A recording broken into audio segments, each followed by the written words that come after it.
మోడీ ప్రభుత్వం దేశ సంపదనంతా ఆదాని అంబానీలకు దోచిపెడుతుందని రాష్ట్ర రోడ్లు భవనాలు సినిమాటోగ్రఫీ శాఖ మంత్రి కోమటిరెడ్డి వెంకటరెడ్డి అన్నారు. నల్గొండ, ఖమ్మం, వరంగల్ పట్టభద్రుల ఎమ్మెల్సీ అభ్యర్థి తీన్మార్ మల్లన్న నామినేషన్ సందర్భంగా శుక్రవారం నల్గొండలోని ఏచూరి గార్డెన్లో జరిగిన సమావేశంలో మంత్రి కోమటిరెడ్డి వెంకటరెడ్డి ముఖ్య అతిథిగా పాల్గొని ప్రసంగించారు. మోడీ ప్రభుత్వం దేశ సంపదనంతా ఆదాని అంబానీలకు దోచిపెట్టిందని రాష్ట్ర రోడ్లు భవనాల సినిమాటోగ్రఫీ శాఖ మంత్రి కోమటిరెడ్డి వెంకటరెడ్డి అన్నారు. నల్గొండ, ఖమ్మం, వరంగల్ పట్టభద్రుల ఎమ్మెల్సీ అభ్యర్థి తీన్మార్ మల్లన్న నామినేషన్ను సందర్భంగా శుక్రవారం నల్గొండలోని ఏచూరి గార్డెన్లో జరిగిన సమావేశంలో మంత్రి కోమటిరెడ్డి వెంకటరెడ్డి ముఖ్య అతిథిగా పాల్గొని మాట్లాడుతూ కేంద్రంలో బీజేపీ, రాష్ట్రంలో బీఆర్ఎస్ 10 ఏళ్ల అధికారంలో ఉండి చేసిన అభివృద్ధి ఏమీ లేదని విమర్శించారు. రాష్ట్రంలో కాంగ్రెస్ ప్రభుత్వం అధికారంలోకి వచ్చిన తర్వాత ప్రజా సంక్షేమం ధ్యేయంగా ముందుకు పోతుందని అన్నారు. ఇచ్చిన 5 గ్యారెంటీలలో ఇప్పటికే 5 గ్యారెంటీలను అమలు చేస్తున్నామని అన్నారు. అధికారం కోల్పోయిన తర్వాత కేసీఆర్, కేటీఆర్లు మతి సిమితం కోల్పోయి మాట్లాడుతున్నారని ఎద్దేవా చేశారు. పార్లమెంటు ఎన్నికల తర్వాత ఆ పార్టీ 4 ముక్కలవుతుందని వ్యాఖ్యలనిచ్చారు. అధికారంలో ఉన్నప్పుడు కేసీఆర్ ప్రజల సొమ్మును దోచుకోవడంతో కూతురు కవిత జైలుకెళ్లిందని, వారు కూడా జైలుకెళ్లక తప్పదని అన్నారు. కాంగ్రెస్ ప్రభుత్వం అధికారంలోకి వచ్చిన వెంటనే ఇచ్చిన హామీలన్నిటినీ అమలు చేస్తూ ముందుకు పోతుందని అన్నారు. ఎమ్మెల్సీ ఉప ఎన్నికల్లో తీన్మార్ మల్లన్నను 1,00,000 మెజారిటీతో మొదటి ప్రాధాన్యత ఓట్లతో గెలిపించాలని కోరారు. ఎమ్మెల్సీ అభ్యర్థి తీన్మార్ మల్లన్న మాట్లాడుతూ ఎమ్మెల్సీగా ఒక అవకాశం ఇస్తే రాజకీయాలలో సమూల మార్పులు తీసుకువస్తానని స్పష్టం చేశారు.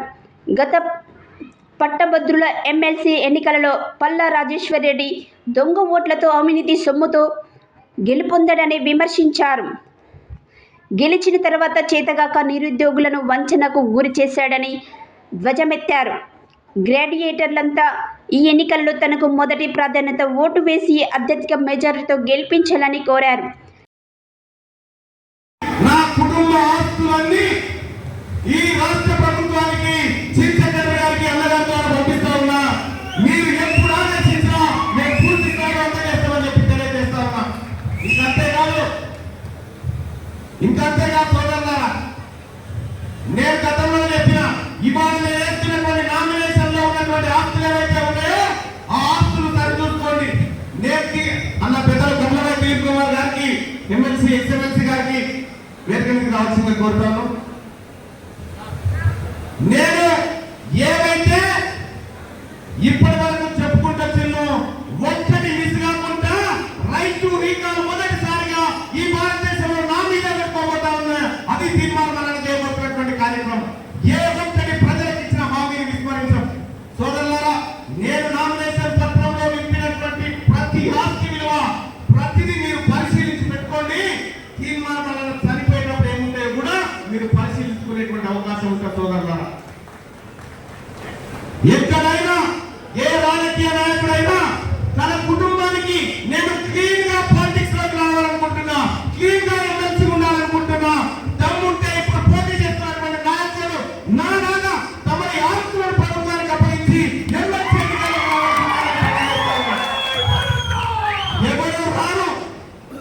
ఎవరు రారు అట్లా.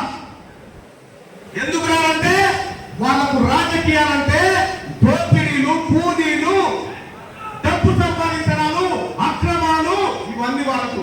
కానీ నాకు రాజకీయాలంటే నేను గతంలోనే చెప్పిన సోదరులా, నేను రాజకీయాలు చేసిన తర్వాత ఒకవేళ నేను సరిపోతే 1,00,000 మంది సాగుకు రావాలని చెప్పిన నేను అటువంటి రాజకీయాలు చేయాలనుకుంటున్నా. ఈ పేద వర్గాల కోసం రాజకీయాలు చేయాలనుకుంటున్నా. సమూలమైనటువంటి మార్పులు, రాజకీయ మార్పులను మీ ముందుకు తీసుకొస్తానని చెప్పి తెలియజేస్తా ఉన్నా.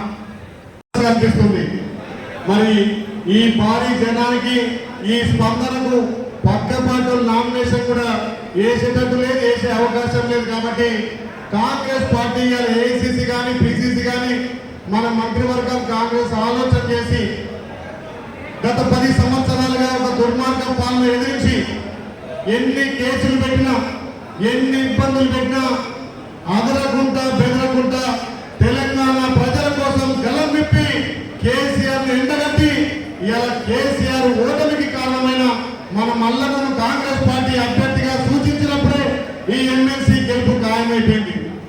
ఈ ఎలక్షన్లలో మేధావులు విద్యావంతులు వేసే ఓట్లు కాబట్టి ఇది ఎవరి కాళ్ళగా మీ గ్రామాల్లో ఉన్నటువంటి అందరు నాయకులకు భారీ మెజార్టీ గెలిపిస్తే రేపు ఈ ప్రాంతాన్ని అభివృద్ధి చేసుకోవడం కోసం రాష్ట్రం నుంచి ఎక్కువ నిధులు తెచ్చి మన ప్రాంతాన్ని అభివృద్ధి చేయడం కోసం ఒక మంచి నాయకుడిని మనం ఇలా ఎమ్మెల్సీగా గెలిపించబోతున్నాం కాబట్టి నువ్వు ఎన్డీఏలో ఉన్నావా మా ఇండియా కూటమిలో ఉన్నావా నీకు నామనాగితో చేస్తున్న ఎట్లయితాడు నువ్వు పోయినసారి రెండోసారి ముఖ్యమంత్రి అయినా 3 నెలలకి ఎన్నికలు జరిగితేనే 9 సీట్లు వచ్చినాయి.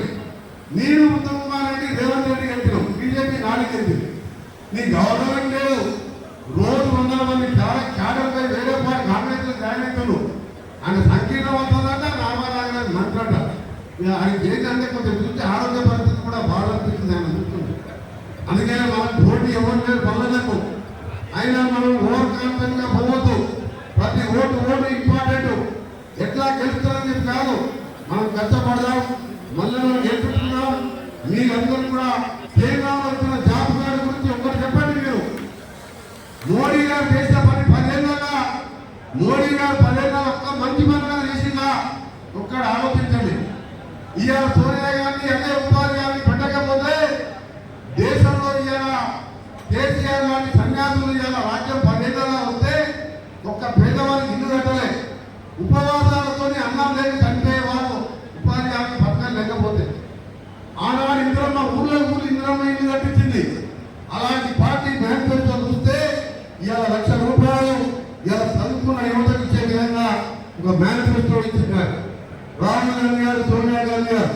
ముఖ్యమైనది ప్రతి పేదవారికి 400 రూపాయలు కూలీ పడే విధంగా చట్టం రూపేణ ఉపాధి హామీ కూడా చట్టం తీసుకొచ్చినాం. 100 రోజులు పని లేకపోతే అధికారికి శిక్ష పడుతుంది.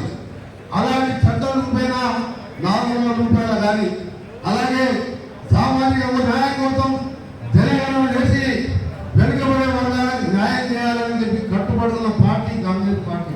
తెలిసినటువంటి వ్యక్తి, అన్ని వర్గాల అన్ని సెక్షన్ల ప్రజల అన్ని విషయాలు తెలిసినటువంటి వ్యక్తి, ప్రశ్నించే వ్యక్తి, ప్రజల పక్షపాతి, పేదవాళ్ళ పక్షపాతి, నిరుద్యోగుల పక్షపాతి, విద్యార్థుల పక్షపాతి, యావత్తు సమాజ పక్షపాతి. కాబట్టి సామాజిక స్పృహ ఉన్న వ్యక్తి చట్టసభలలో ఉంటే ఆ చట్టసభలకు అందం ఉంటుంది, ఆ చట్టసభలకు అర్థం ఉంటుంది, ఆ చట్టసభలలో జరిగేటువంటి శాసనాలకు చట్టాలకు సార్థకత ఉంటుంది. ఆ సార్థకత మల్లన్నతోనే సాధ్యం. మల్లన్న ద్వారానే సాధ్యమైతే మల్లన్నే దానికి సిద్ధాస్తుడు అని చెప్పేసి నేను నమ్ముతున్నాను, విశ్వసిస్తున్నాను. ఎందుకంటే జర్నలిజం పేరులో నేను నాకు తెలిసిన కలిసి చూస్తా ఉన్నాను. ఈ రోజు నిక్కార్సుగా మాట్లాడి ప్రభుత్వాలని ప్రశ్నించి 100 కేసులు పెట్టిన వెదరని గుండె మల్లన్నది. ఆ వెదరని గుండెను కాపాడుకోవాల్సినటువంటి అవసరం, కాపాడుకోవాల్సినటువంటి బాధ్యత ప్రతి వ్యక్తి పైన ఉన్నదని చెప్పేసి ఈ సందర్భంగా గుర్తు చేస్తా ఉన్నాం. సమాజంలో ఒక ఎత్తు కనిపిస్తా ఉంది. రాజకీయాలలో విలువలు, రాజకీయాలలో సబ్జెక్టు మాట్లాడి, రాజకీయాలు చట్టసభలలో అవగాహనతో మాట్లాడేటువంటి ఒక వెలితిని గడిచిన 10 సంవత్సరాలలో చూసినాం. తెలుపుతూ తీర్మానం వల్ల మీద అభిమానంతా కూర్చోవాలా, అభిమానం ఉంటే కూర్చోవాలా.